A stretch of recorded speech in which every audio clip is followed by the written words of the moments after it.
Hello, everyone, and welcome to an extra important ARG Presents. I'm your good buddy, your good pal, and gaming aficionado, Amigo Aaron, joined by a man who I would consider my gaming apprentice, the lowly Brent. What, are you saying I shouldn't have been ported? Is that what you're saying? You should not have been ported. That's a fact.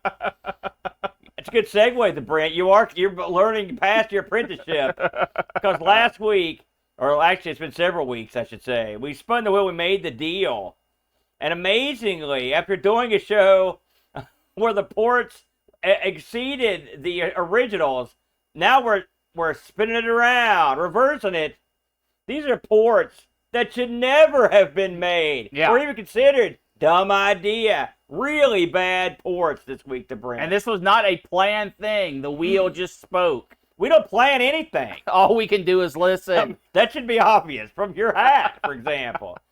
So let's talk about it. Let's get into it. It is funny. I mean, we're in the right mind space for this topic. Yes. Having just played ports that exceeded the original, because this was a much easier topic, I think, to look into. There are plenty of games out there that should have been ported to certain systems.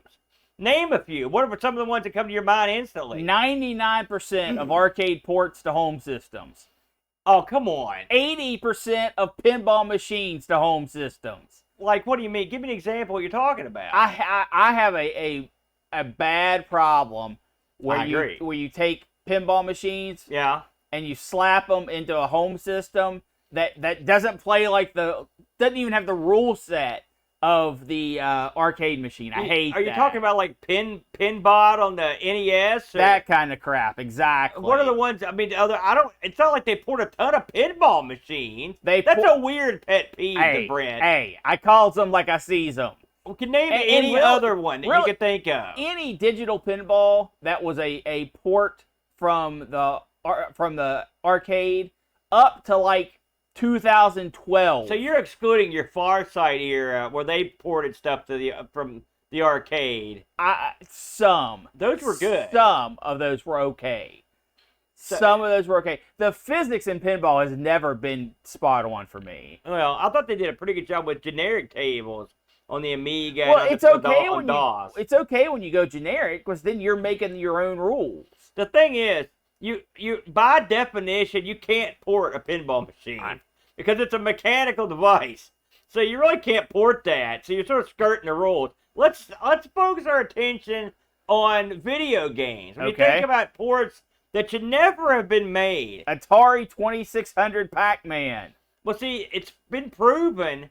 See, I'm going to explain I'm going to school you up. No, the first one, not the redo. I'm talking the first one. Okay. That was one of the highest selling cartridges of all time with 2600. This is one of the first times that Atari paid based on sales, by the way. So the guy that did that Pac-Man port made like more money than almost anybody at Atari. And he had just as the story of Atari Sports, there was a strict deadline.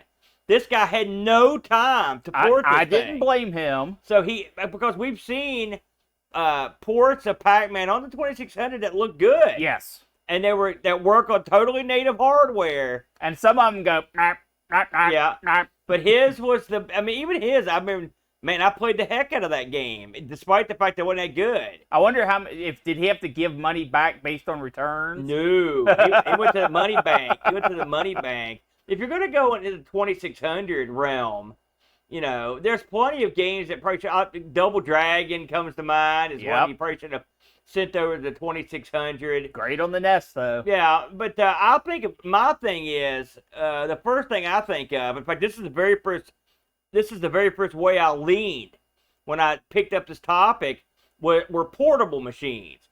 The portable machines are underpowered by default because they're portable. Sure. So, and especially your Game Boy Colors, your GBAs, that era, your Sega, your Lynx, these things were not ready for prime time a lot of times when it came to porting games.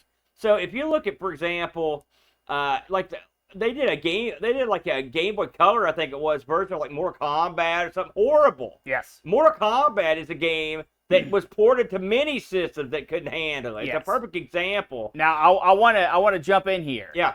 The Street Fighter 3 Alpha on Game Boy Advance was peak Street Fighter experience. So it's not like it couldn't be done. They just didn't do it. I'm going to interrupt you for a split second. All right. This is a momentous occasion, ladies and gentlemen. All right. We sat here in Hurricane, West Virginia, in the midst of a drought. It's been going on three weeks with not any rain. All right? It's been hot. It's been humid. It's been dry. It's been dusty. It sucked. And it has not rained for 3 weeks. And as we sit here right now, as we've begun this show, it has started to rain. And the lights are flickering. So we've performed a miracle yet again with the weather. Somehow we have ended this drought. But again, getting back to what I was saying, most of your photorealistic graphic games, they had a rough trip down the pike. There were some real bad NBA Jam ports. There were some really good ones though. So they could do it. Just most people didn't want to. In my mind, it wasn't like the category wasn't like games that should never have been ported anywhere. I agree. I agree. Another one, and this is a personal favorite of mine. If you watch the worst fighting games ever, the great video cast. Yeah. The current champions and all-time dud port. It's the Super Nintendo version of Pit Fighter, and it's been dethroned, by the way. No, I watched this week. It's still #1, brother, and it has been. No, you're right. It's been at the top of the heap for a long time. In terms of fighting game ports, it's one of the all-time worst. Well, and there were plenty of bad Pit Fighter ports. When you go from bad, worse is right around the corner. Look, Happy was on the same wavelength as us. I looked around the net to see what some of the general consensus. This is a topic that's not often broached. I was surprised, to be honest with you. But some of the stuff I saw mentioned, Popeye for the Odyssey 2, I'll admit, that is not the best port of Popeye. Not even close. Another one of my favorites, it's funny, I don't think I've ever played this, but I saw it mentioned a few times, Mr. Deuce Castle in 2600, which it's amazing to me that got ported at all. I don't know if I've played that. Here's one that your wife will enjoy that got singled out. A great game and a horrible system, Burger Time on the Mattel Aquarius, which is, the Aquarius is god-awful. Poor Aquarius. Well, it is quite bad, the Brent. Now, let's talk about another category game that they shouldn't even have given a shot early on. That was your Laserdisc games. So, let's face it, Dragon's Lair was a huge hit, big money maker. Yeah. You got to port it, right? Well, you can't. It's inconsequential. So they make up their own game for the port, which stinks. Well, Game Boy pulled it off. I'm just saying. Years and years later, they pulled it off. But I'm talking about those horrible ports. What was it for the NES? And then, of course, you had the Atom and the ColecoVision versions. These weren't horrible, but they weren't anything like the arcade. So you should never have attempted to port the laser games. Even the first round of CD players were horrible. The graphics were all hideous. Really, the Amiga is the first machine that even came close to getting a Laserdisc right. And as we covered a while back on Amigos, it's still missing. To get the complete Dragon's Lair, you have to get, all the packs, and still missing scenes, So it was like they released it in sets of, in thirds, basically. So that's a bad deal. Anything else pop into your head? Were there anything that you were looking at before you chose what you did? I went a different route. I said, I'm going to find one that meets the criteria of things that you don't typically think about when you're thinking about ports, and then I just found something that fit. Again, I focused on portable machines for a long time. And trust me when I tell you, there were some Game Boy Color ports that were abominations unto man. But the only reason I let those off was, again, these are portable machines. So when you buy them, you expect some limitations by default. And sometimes they exceed your expectations. Again, I'm going to refer to the GBA. When I played Street Fighter Alpha in there, I was baffled at how good it was. Yeah. It's an excellent port. So sometimes they could get it right, but often they got it horribly wrong. And I think we've got at least one great example of it. And I don't know what the heck you're doing. We'll figure it out. Let's get into it, the Brent. All right. I'm going to lead the dance this week. There are certain things in life that I enjoy that are always there for me. Food. Food's one of them, yeah. cold ones. But when I need a bad game, right, there's one place I can turn to every single time, and it keeps throwing them at me, right? Shirley Muldowney's Drag Strip was one. Orange Crush was one. And yes, we're going back, way back, to the Commodore 64 for my pick for games that should never have been ported. And we're going to be talking some hard driving. Hard driving, the Brent. This one hits close to us because we own a hard driving arcade machine, don't we? We do, yep. And it doesn't quite always work, but sometimes it might work a little, But we are, I would say we're fairly... Works better than the one of the C64. That is true, even when it turned off. So before we get into hard driving on the C64, I want to talk about the arcade game a little bit. It's got an interesting backstory. So, of course, this was developed by Atari in '89. This came in 2 flavors. We've got the sort of stand-up, set-down. It's the best way to put it. There's also... What's a set-down? You sit down on it, but it's an upright. Yeah. There's another version where it looks like you're in part of the car. Yes. That's the cockpit. It's version. That cockpit. The environmental cab that version. It's not a cockpit. I mean, it's not a cab. It's not a cocktail. Anyway, I didn't say cocktail. It's not a cocktail. Anyway, I agree. You get in it. So we don't have that version. This game was a unique game in its day. It had a big 25-inch monitor. And it had a steering wheel, it had a gear shift, it had a key. Ignition key. It had a clutch, a brake, and gas for if you want to play, pick the controls you wanted on it. This has been said that this game was one of the first 3D polygon driving environments, ever made. So, like in the arcade, absolutely. Did you see a 3D game like this before hard driving that was a driving game? It is tied for second. Who? Okay, go. Let's hear your baloney. Virtual Racer came out about the same time as this. This came out before Virtual Racer, and then surely. There is there was a Namco game. This was it. No, there was a Namco game that came out before this. I'll get into that. Because Namco had a hand in this, actually, which is crazy. So we'll check your math later. Anyway, this was developed. So I never knew this. I told Brett before the show. I read this on Wiki, and I had to double check to make sure I was right. At one time, the Atari arcade division was owned by Namco. I'd never heard this. I hadn't either. And they worked on a 3D arcade system. And then eventually, the company separated, all right? So Namco used the same system for a game, which is the one you're talking about, called Winning Run. Yes. But this predates it in development because this was developed before they took the technology to develop Winning Run. But Winning Run was released a little earlier. Released first, yes. So it's a tit for tat there. They had planned on releasing this in '88. But they had a problem because it was going to be so expensive to release. And and get this, this was bonkers. So the president said no one was going to buy an arcade cabinet that cost 10 G's. Woo! 10 G's in '88 was 27 G's today. So think about the amount of quarters you have to get in your machine to make up 27 G's. That's a tough ROI. And get this is also part of the wiki. They said they were going to do the same trick, and they also canceled this other game for the same reason. It was The Last Starfighter. That was going to be a game. They were like, we're not paying that. So they whittled the cost down. And we'll get into that in a minute, but they whittled them down. The machine runs on it's got a 6810 in it.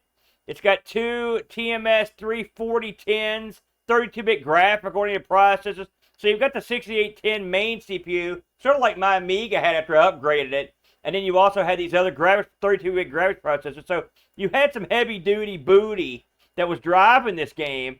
And the physics in this game were worked on by a dude from a research team at Cornell Aeronautics. So, like, they had, like, a top-of-the-line guy work on this game, okay? If you've never played the game in the arcade, you sit down in the car, you start it up, you pick your You pick your control method where it's automatic transmission or manual, and then you get on the track and you pick which track you want to go to, the speed track or the stunt track. All right, that's how it goes. You drive along. Anytime you wreck, it's a brilliant bit. It shows a replay of your wreck, plays the classic wreck music, bum, bum, bum, bum, bum, bum, bum, bum, bum, that never came back to ever again, which I don't understand. And it was a pretty innovative game. I remember when I first saw this in the arcade, I was like, it was intimidating. Yeah. It really was. What do you remember when you first saw a hard driving in the arcade? 89, you were running around. I wouldn't have been able to hit the pedals. Oh, you're still too young? Set down. Yeah. So this expensive, crazy cabinet did real well. They sold in Japan. It was a real big hit, according to Games Machine. It was the second most successful upright arcade game in June of '89. It was the sixth highest grossing arcade game of '90 in Japan. That's a big feat. Yeah. You know, and it also charted in Hong Kong. It was very popular all over, and you saw this game all over the place. Yes. They must have made a ton of cabinets for this one. We saw plenty of them on the resale market too. And since we're both cheapskates, that's why we own one, because they never went for that much money. Of course, there was a sequel to this game called Race Drivin', which was also better game than Hard Drivin'. Then there were some like made-for-computer sequels that didn't come out in the arcade. Hard Drivin' 2 was one of them. And this game was a big success. And, of course, when you've got a big success, you know what that means. It's porty time. Before you go to porty time, I want to throw in a little extra tidbit here. Yeah, get in there. Aaron, do you know why Race Driving felt so much better than Hard Driving? Why? I'm guessing it has to do with the steering. Nope. Sorta. In Hard Driving, they estimated the slide and trajectory of your car based on only 2 wheels because of the compute power, because Hard Driving actually runs all its own physics. Yeah. It has a built-in physics engine all the time, but it only calculated 2 wheels. When they got Race Driving out, it calculated all 4. Interesting. That's a good tip. And we should all mention, since we've been inside this machine, we should mention that the inside of this machine is bonkers. Yeah. The steering wheel is connected to like what looks like a bike chain. And because this gave you tactile feedback on the steering wheel, it's one of the first games to do that. And when you set in this thing, the way the vibrations work, it really feels like you're in a car. I remember playing this game in '89. I thought to myself, this should be used to like teach kids how to drive. It was like, you know, how else are they going to learn how to go through loops? That's right. Well, I mean, they could have like the poker range on there as a third option, you know. But yeah, it was a real fun game. But it was also a game of that era where you had those sort of that kind of graphical style would not be around for long. I mean, it was a phase. I mean, like you compare it to something like Ridge Race or something, like it crushes this in every way. Sure. You know? One more last fun fact before we go on to what we're actually talking about today. If you've ever played Hard Driving in the arcade in the set down non-environmental version, you're not actually looking at the monitor. You're actually looking at a mirror. Yeah. And the monitor sets facing towards the sky inside the cabinet. The cabinet for this weighs 4 million tons. It does. I haven't moved the other cabinet, but I wager it would weigh probably less, because you don't think it'd be less? Oh, it'd be a lot. Anyway it goes. This thing is super heavy. So when you've got a successful game like this, you know there's going to be ports. But here's the problem. This was a game with 3 pedals, a 4-gear gear shifter. You also had the steering wheel. You also had the key, right? And so you also had 2 32-bit processors for the graphics. And physics. So how are you going to port this?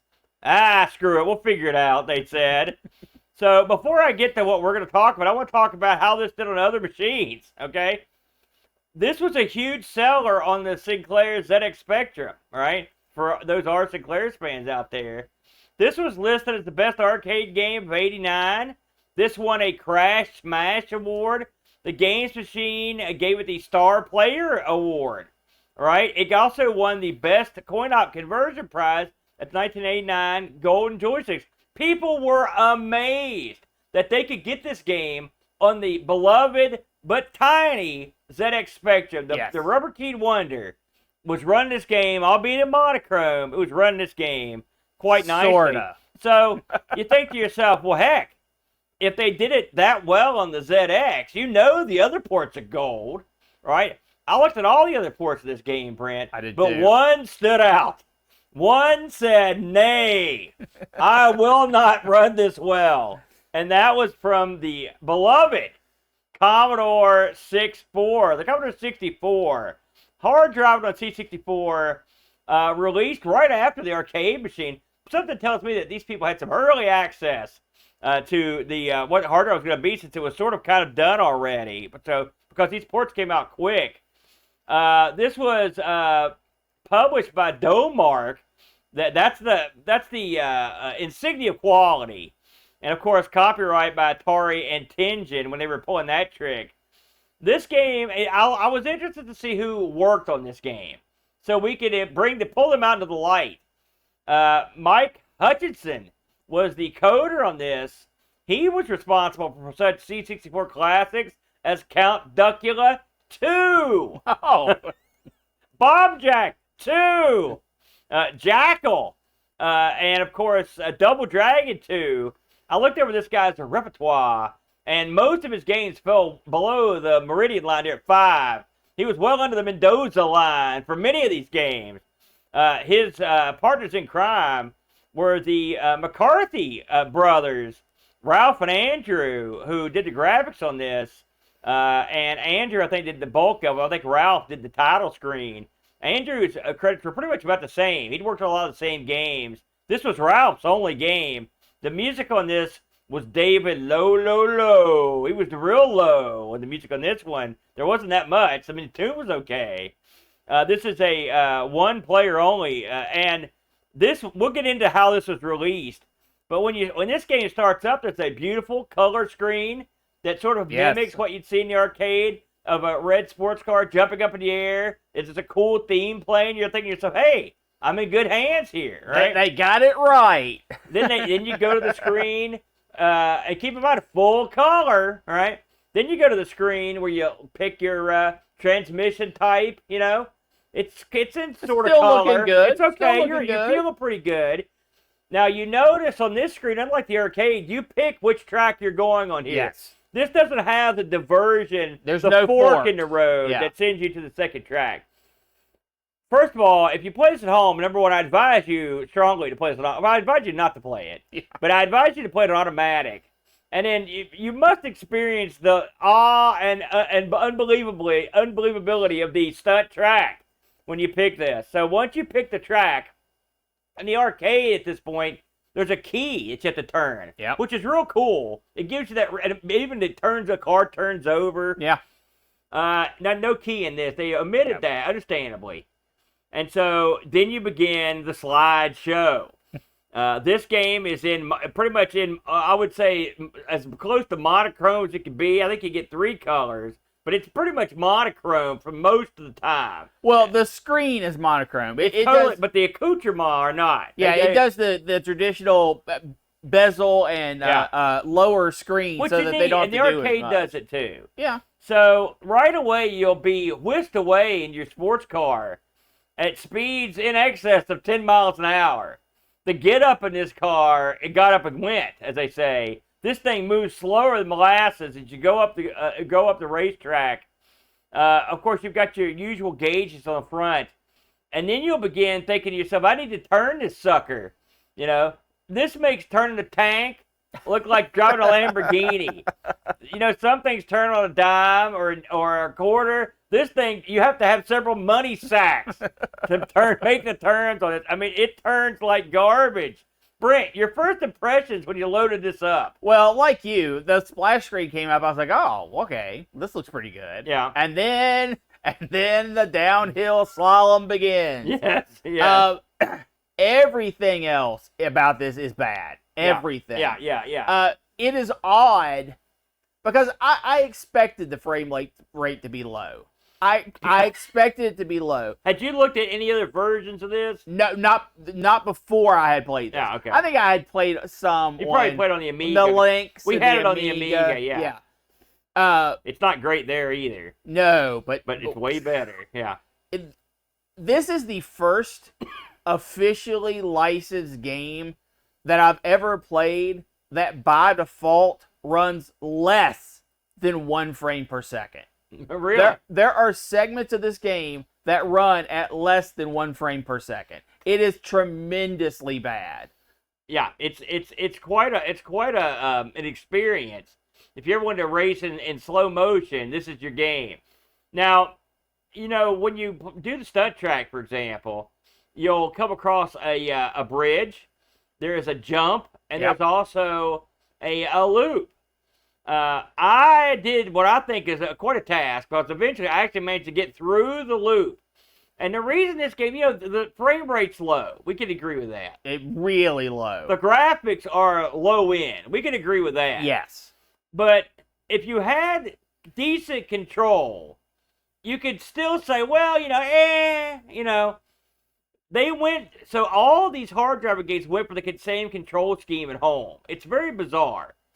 They don't have a wheel, and so the controls become part of the game. Yes, unless you had a mouse, they were taking all of the analog controls from the arcade and trying to make them digital. If you remember, how I said you could sit your kid down in the arcade and say, "This is learn how to drive." If you put a child in this game and said, "Learn how to drive," they would never want to drive. They would think that driving would be worse than driving an airplane. It's because you're all over the road like a moron. Now, I'm going to give you the secret tip to suck slightly less. Are you ready? All right. Almost all the home versions have this, including this one. It's right in the middle of the screen, between the two dials. There's a dot, and it's on an axis. And that dot mirrors the position of your steering wheel, aka your joystick. You think to yourself, "Oh, that's handy." It is handy. It's a must.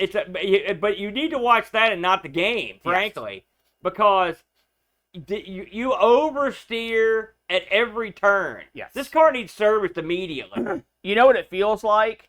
It feels like you picture yourself driving a car, but when you turn the wheel, your front wheels don't turn. Yeah. Your back wheels turn. That's exactly what it feels like, because you fishtail over every single movement of your car.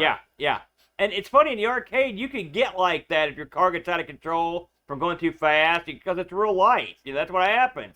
But in this game, I mean, as soon as you're out of the gate. Yes. Now, you also have other cars on the track, the Brent. Yeah. And by that, I mean other car. But this car is often, I never saw more than one car. I've seen 2 in a row. No, I mean of the same, it's all the same car. Yeah. And so same model. It's like almost like a, I don't know, like a van maybe. It's it doesn't matter. Well, but the car tends to ride. It looks like it's coming right at you most of the time, but it's actually beside you, which is another problem with the game. I think one of the problems with the thing is the perspective of the game's graphics don't match up with the controls, because I often thought I was going to get hit by the other car, but it went past me. And so there's no way to get a feeling as to where the width of your car is. Oh, now this is a small gripe compared to the fact you can't drive the car, but it's still annoying. And then if you hit the enemy car, if you hit the innocent bystander's car, your windshield glass breaks and it starts you back on the track, and then you keep going. This is a timed event, by the way. And that will not be how you die most of the time. The way you die most of the time is you have 10 seconds to get back on the road. Well, no, but it puts you back on the road. No, I mean, when you're just trying to do anything. Yeah, you won't die, but you'll be put back on the road. So, staying on the road, like Brent said, I like to ride the berm. That way you can sort of be on the road, but you'd avoid cars. But, I mean, we're beating around the bush here. This is crap, everybody. This falls quite nicely into the Sterling Modowny and Orange Crush area of garbage games. Horrible game. I don't know, man. This makes Orange Crush look pretty nice. Well, but Orange Crush, yeah, you're right. The Orange Crush was way better than this. I'll admit it. Now, Shirley Downey, that's a toss-up it right really there. is. That's a coin flip. Let's talk about how bad this game was, Brent. Well, okay, I want to get into a few things. Okay. Because when you start the game, you've got your gas, so you hit your gas and you go. Yeah. Everything in this game is digital. Yeah. So the longer you hold it, however, when you let go of gas, it does not idle your car. It maintains the last gas position you've gotten. But that I've seen other games do that. Fine. So steering is the exact same way. There is no return to center. No, that's true. If you tap a little bit and you start going to the left, you will never automatically go back to center. You have to do it by turning right. It is a pain in the butt. Yeah, and you wanted to use like micro pushes on the joystick. You can't just grab your joystick and go like, all right, because then you're going to fly off the other side. And also, since the frame rate is so low, because it has all the extras just like the arcade, the house, the barn, extra cars. If you are beside the barn and there are 2 cars on the road, your frame rate, that is when your frame rate is the absolute worst. And you can try to input things, it just gets eaten by the frames. Yeah, so it may be working. Who knows? No one will ever know. It is so bad. I think the badness is there. This is how bad the game was. Also, the sound sucks. Yeah, the sound's horrible. And it is annoying. So when this game, I was looking for what this game sold for, as I often do, and I was having trouble. And there's a reason for that. C64's hard driving was delayed so much that it came out after the Amiga version. Oof. Okay? And so Domark was looking, I guess they looked at the game and were like, this never got an official release as its own game until it came back as a budget title. Yes. The only way you could get hard driving for the C64 was part of 2 bundles. There was the Wheels of Fire bundle, where it was packaged along with Turbo Outrun, Power Drift, and Chase HQ, which it's funny because a couple of those are highly regarded on the Commodore 64. It also was part of the TNT pack with APB and Tubin, and then bizarrely, Dragon Spirits and Zybots. It's a weird pack. But anyway, it was part of those 2 packs. I can safely say it was the worst of those packs by far. And that's without even playing the other games. Yeah. And so eventually, this did get a release, but it was a hit squad release for £3.99p on the budget zone. So if you ever want to find this as a singular release, you're gonna be boned on C64. And you wouldn't. What? You would never want to do that because it's so bad. So one would wonder, the Brent, how did this review? I looked it up. So for starters, I looked this up on Lemon C64. We love Lemon for Amiga and C64. I actually saw what it got on Lemon. They've got it ranked at 1.72, the little poopy marker. Yeah. But get this, I looked it up. It's the 10th worst game on all of Lemon, and several of the top 10 are PD games. Wow. All right, so you can easily put this in your top 5 of the or bottom 5, if you will, of the worst games on all of Lemon. Thousands and thousands of games. By the way, you know what wasn't in the top 10? Shirley Downey. You know what else wasn't in the top 10? Like Orange Crush. So this game was, according to the readers of Lemon, was much worse. Your other magazines, this is between the Hit Squad release and the release proper. The Hit Squad budget release, keep in mind, this is the budget release. 9% they gave it. I think that's probably being generous. Yeah, I'm just saying, that's what it got. In Zap, when they released it, they got 13% there. So your average release from the few magazines that bothered to look at this thing, a whopping 14%, Brent. It's the dirt worst. Anything nice to say about this game? No, it was horrible. It's so bad that we got 0 reviews. And I don't blame the people. Now, as I traditionally do, before I end my review, I know some of you are thinking to yourselves, I want to buy this right now. If you go to eBay to get this game, of course you can get the actual packs. And believe it or not, the packs are out there. I was surprised that you could get them, but they are out there.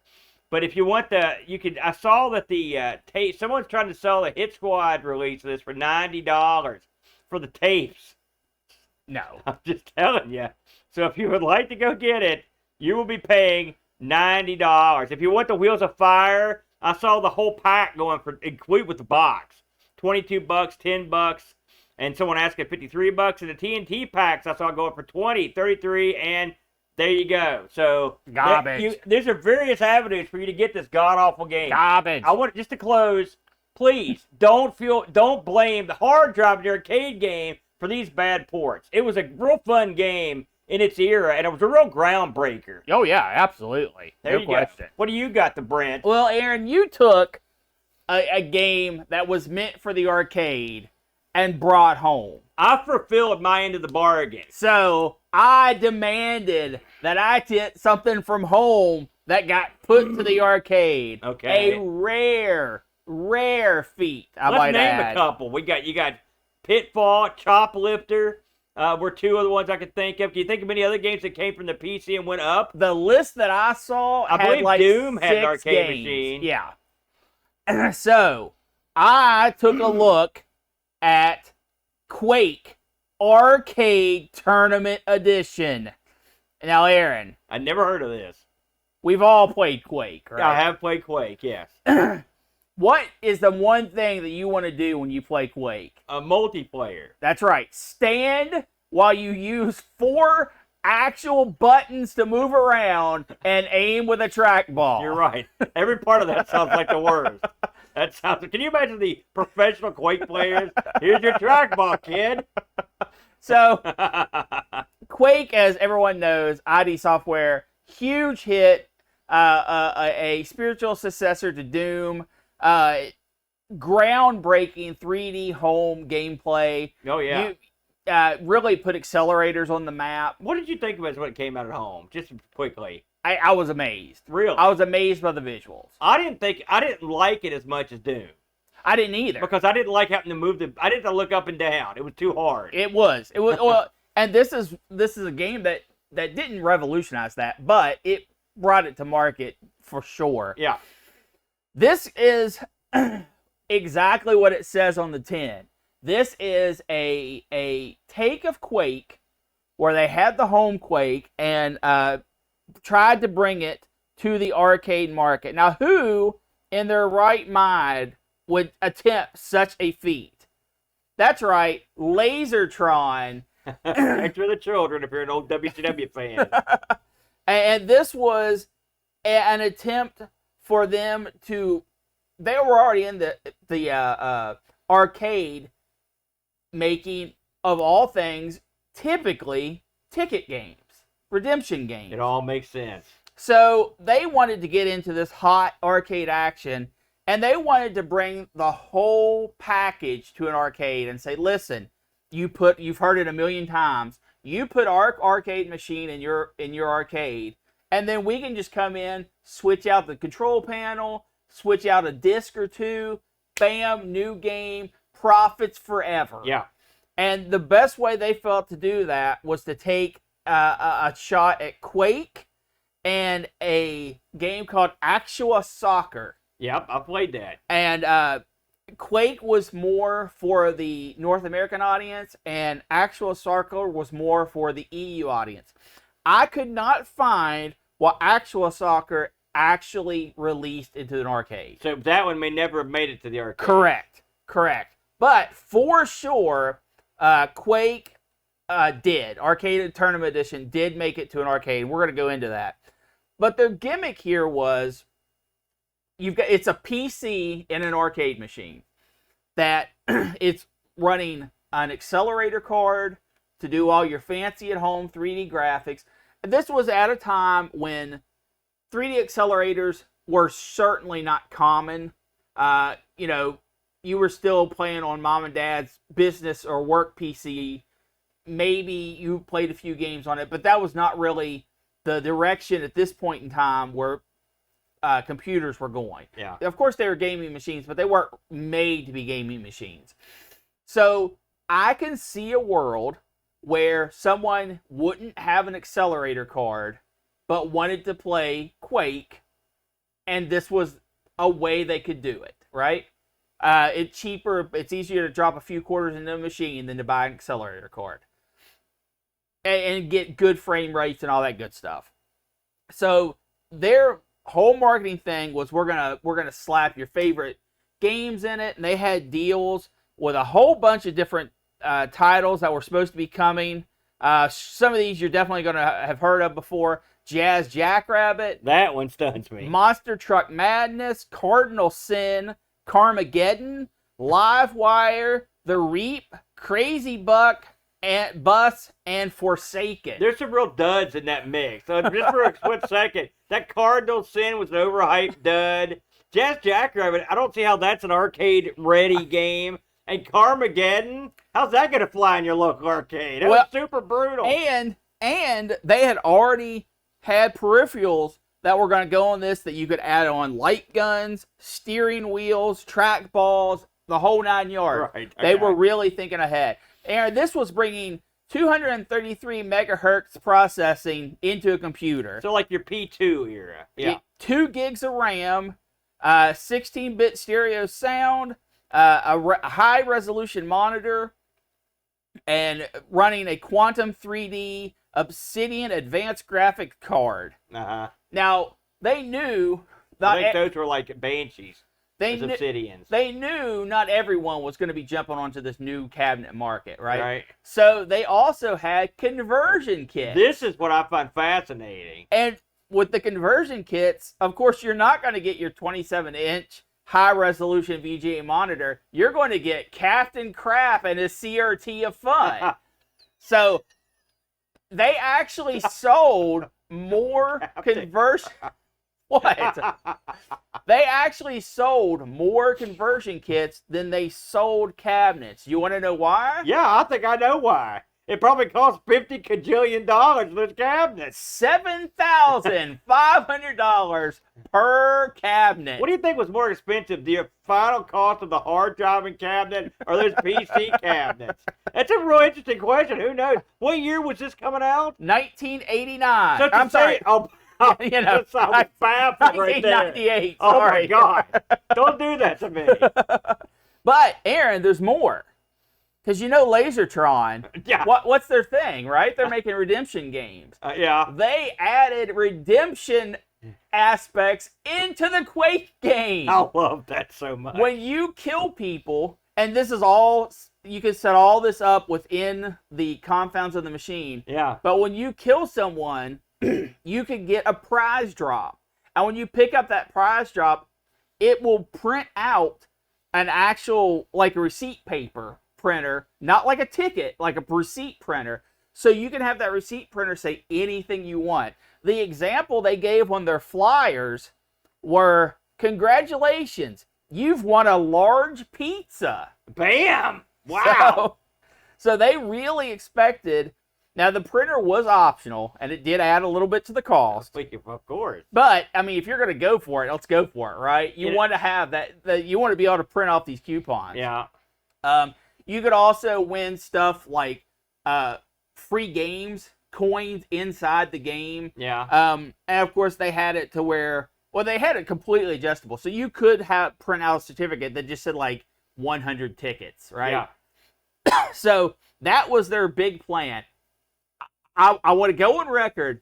I was 100% for this plan. See, as someone who tried to get the ticket function of the Williams pinball machines working for years, I tried. I'm looking as Britt talked. You can't see it, it's off camera. There's a whodunit pinball machine with a ticket output on it, and it's killed the Brent all these years to try to get that ticket thing working. So I understand that you would love this. And a real quick plug, if anyone out there knows how to get the Williams pinball system, specifically for a whodunit, to issue tickets for high scores like it's supposed to be able to do, please contact me. You will literally be the only person in the universe that knows how to do it. I have went to so many experts about this. No one knows how to do it. ARG Presents at mail.com. So, getting back to why this did not go so well, they had a good idea. They were going to have these cabinets, right? Local play. You can hook 4 of them together, right? But then you can attach that because you want to play deathmatch, right? You don't want to play it with 4 people. That's for suckers. That is for suckers. You want to attach it to their own multiplayer network, where, according to their press release, you could get an incredible 64 players in one Quake arena. So this would be played with other people playing in the arcade machines from all over the country? Yes. Okay. That was the plan. Okay. It did not. How would you ever know? It did not happen. They sold 20 of these cabinets complete. To an arcade chain called GameWorks. Okay. Yeah, I've heard of them. And they bought 20 total cabinets spread out between 5 different stores. So they had 4 cabinets in 5 stores. Was GameWorks the same outfit that had those mech machines we went to? I knew it. I knew it. And then you can also buy the conversion kit. If you were in the States and you were aware of the Galloping Ghost arcade, they had one of these. I do not know if they still have it. I tried to look it up, and I could only get reports from about 2018. I don't remember seeing it, and it seems like I'd remember that, but I'll have to look at my footage. Maybe I shot a copy of it somewhere. So what do you get when you go in and get the Quake Arcade Tournament Edition experience, right? Crappy Quake? Well, I don't know. I think that's unfair. From just the software perspective. All right. This is like Quake 1.25 because it is mostly Quake, the first Quake, but it has maps from Quake 2, the Edge, which is a real famous map.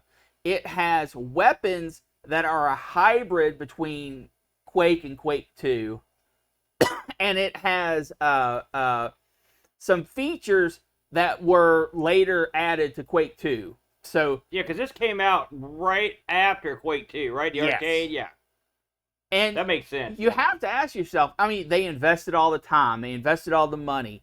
What happened? Where did it actually fall apart? Because they had people buying the cabinets, they had people buying the conversion kits. What happened?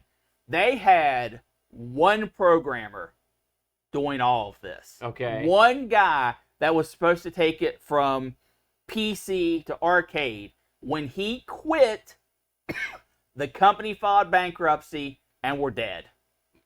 Well, I'd say there's more than that. Here's another problem I can see. You ready? You can play this at home. But in fact, you can play a better version than this at home. Why would I go to the arcade and pay money to use crappier controls and play an outdated version of a game that I can play on my computer for free? Because not everyone can play it at home. Right, First of all. Most people could. Second of all, the promise of 64-player deathmatch is appealing. But you got that unrealistic, at home too. But appealing. You could play this in 2 different manners. You can the most common way is going to be deathmatch, where it fills up with bots. Or if you can actually, there are videos out there of people linking 2 of these together. The emulation on this was crazy. When the game first came out, it had a hardware dongle that locked the system. Yeah. So you couldn't go in and actually run it. It took them forever to actually get to the point. Just a few years ago, they decrypted it. Yeah. It took them forever to actually get around to decrypting this and having it played. And even as it is now, it's not great emulation-wise. It still has a few bugs and a few tweaks. It runs not you that have to do. It's the frame rate stinks. Well, that's because you're emulating OpenGL or GlideGL 3D effects on your modern system. If you had the actual hardware that went in this thing, it would run fine. Let's talk about actually getting this running at home. Because we were, when Britt picked this, of course, did he do any research to see if we could play it? No. Like a dipstick. Well, I did some research. So tell him your difficulties, and I'll tell him mine. For me, I had to download the CHD file, and then from that CHD file, I had to uncompress the ISO. I had to add the DLL files for Glide into my system. I had to change 3 configuration files to eliminate certain elements of the game so it would start proper and not have annoying error messages all over the place. Yeah. And even after all of that, my controls were still screwed up to where I could just sort of play. That's why a lot of the footage is just demos running around. Brent told me, he's like, this thing's going to be real tough to run. Good luck, sucker. Well, no. So I went on the line. I found a compressed file. I uncompressed it, and then I began playing. Yeah. That was my trial. Yeah. So it's out there, and it works. For me, it worked fine. Now, let's talk about the game itself, because I've played a lot of Quake over the years. Yeah. You know, I'm not great at it, but I'm okay. Quake is Quake. You run around, you shoot bad guys and dogs and demons and whatever else you find. You fall in pits of acid, lava, whatever. Quake, the arcade tournament edition, is like a lower, in mine, this comes up on a real low res. Tell them why.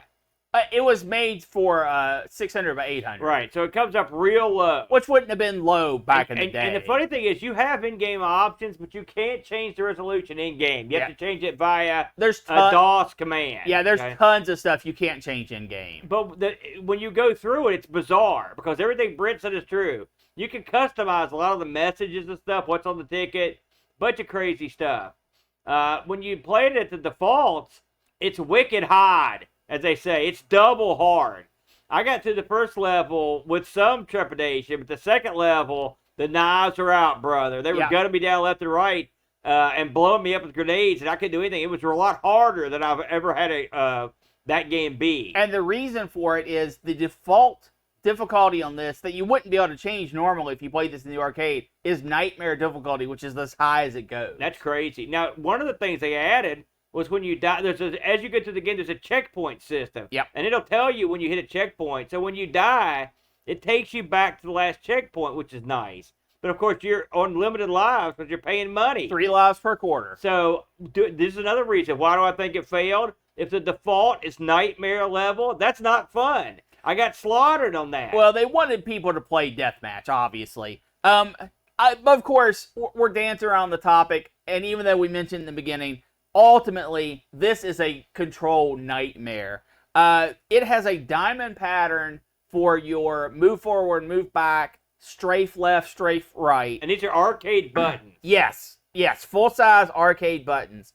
And then it has a button for shoot, which is on your trackball hand. So if you imagine if you imagine having your hand and you're controlling a trackball with, like, say, your fingers, your thumb positioning is where your actual fire button is. So no one's going to be hitting the fire button real fast or real accurate.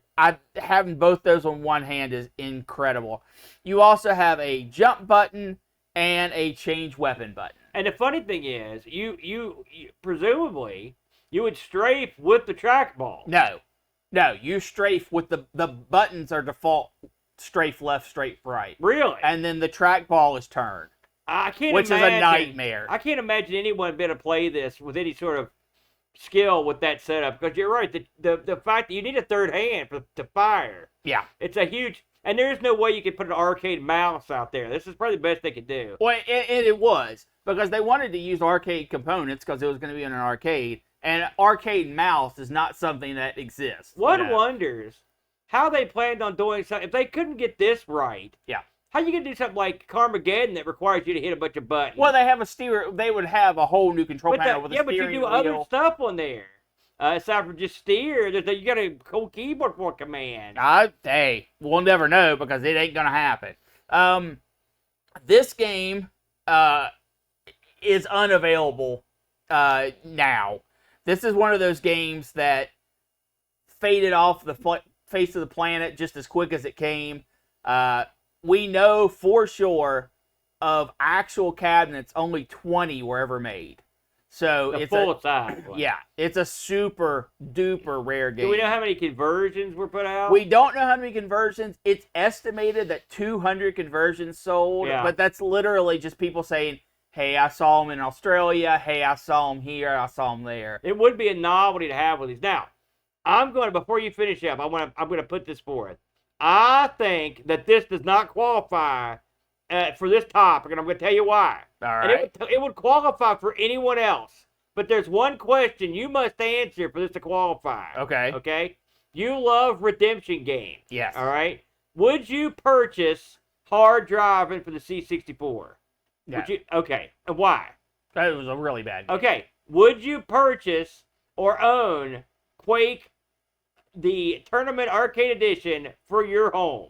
No. With the working ticket thing? No. Even in that status, I wouldn't do it because the price would not match the fun. No, it's free. You get it for free. Oh, well, then if it was free, I'd own both of them. I knew it. No, here's the real kicker, Aaron. Yeah. Well, here's what you should have asked. Would I go and play a C64 that had hard driving on it? No. Yeah. If I saw this out in an arcade, would I play it? Yes, I would. You would own one. I would know not, you. I You would not love own redemption one. machines. I would not own I don't one. think that, as stupid as the controls are, I don't think the arcade version of this is bad enough to merit its inclusion in this category. We'll leave that to our various listeners and viewers. Tell us what you think. But I will say, it was a hideous, stupid, overly priced idea from a moron who had money to burn, and you can see why this company never went anywhere. Never port your crap up. It doesn't work that way. It doesn't. You know what does work, Aaron? Not me. It's the wheel. Oh, man. Here we go. Aaron, what did you add to the wheel today? I think you can tell by the thing that we added 1980s DOS. Now, that's the rewind spin. Right. And the other thing we added was suggested by Z9K9, our old buddy, the Tektronix 405X. We assume that is a system. I hope so. Let's hope it's a synthesizer or something. Here we go. What are you hoping for this week? Nap time. You don't get that. Never happens. Oh, almost got DOS. The winner is 8-bit Tarzan games. What? 8-bit Tarzan games. Who put that on there? This was suggested by Bajako, our old buddy. Bajako wants to see us play 8-bit Tarzan games. They're Tarzan games, everybody. Now, I'm going to make you a challenge. We do not play clones of Jungle Hunt. Yeah, we can't do Jungle King. So this has to be. And by the way, we've already used up a god-awful Tarzan-like game, if you'll recall, in the old. It was the Spectrum sequel. What was that stupid? The QL. Remember that god awful game that was so that's already out of the bookings. No, so now we've got to find 8-bit Tarzan games that are not Jungle Hunt. That I can feel the views and listen coming into that one. Is it bad when you root if you miss the Tektronix 405X? But we're going to do it, by God. There you go. The wheel has spoken. So, that brings ARG to a close this week, everybody. We will be playing 8-bit Tarzan games. The next time you see us on ARG Presents will be October 12th. 8-bit Tarzan games. Next week, the retro rotation spins yet again. And we will be back, Jack, with Atari Unlimited. It'll be September 28th. Can you believe we're almost through the month? Yeah. That'll be next week, next Sunday. We'll be filming Atari Unlimited. Are you excited for another round of Atari? Yeah. You know, I want to thank everybody. We had a good run this month. We got a lot of action. We appreciate everybody for checking us out. Listen to the show, watch it on YouTube. We never say this, but I'm going to say it. If you have any questions or comments, you can send us notes at argpresents@mail.com. We'd love to hear your wheel requests, your concerns, your comments, all that sort of thing. Brent, if anyone's interested in checking out our Patreon, how would they go about doing that? You can visit us at patreon.com/theretrorotation. Simple and effective. We'd love to have you and you would be on our Discord and everything else. Be hooked up with us. We'd love to see you in there. I think that's all we got, Brent. Anything you want to say before we go? Nope. All righty, we'll be back next week with Atari Unlimited. Until then, have a good week. Bam. Free pizza. We got it going. With a spin of the wheel, we'll uncover our faith and stream it to you all in one take. We tend to be loud and we fight quite a bit, but it's an unscripted show, so you get what you get. If we stopped it right now and we just walk